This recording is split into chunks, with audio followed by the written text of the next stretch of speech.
বন্ধুরা, তোমাদের কাছে আবার একটা নতুন ভিডিও নিয়ে চলে আসলাম। আমার মিস্ত্রিটাকে জিজ্ঞেস করব যে এক বস্তা সিমেন্টের মালে 5 ইঞ্চি গাঁথনি কয় পিস গাঁথনি করা যাবে। তাইলে আমার এই ফার্স্ট মিস্ত্রিকে জিজ্ঞেস করব যে এক বস্তা মশলাতে, মানে এক বস্তা সিমেন্টের মশলাতে কত পিস ইট গাঁথনি করা যাবে। ম্যাক্সিমাম 700। 700? বন্ধুরা, ভুল উত্তর। তাহলে আমার নেক্সট মিস্ত্রির কাছে যাব, নেক্সট মিস্ত্রি কি বলছে আমি শুনবো। তো আসিফ, এক বস্তা সিমেন্টের মালে 5 ইঞ্চি গাঁথনি কয় পিস গাঁথনি করা যাবে ইট জানা আছে? 300 350 খান হবে। 300 350 ঘন্টা।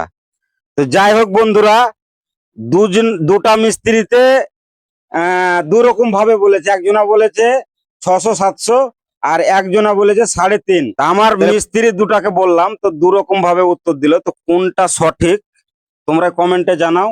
আর তোমরা যদি না পারো, এর নেক্সট ভিডিওতে আমি উত্তর সহ তোমরাকে বলে দেবো ইনশাল্লাহ।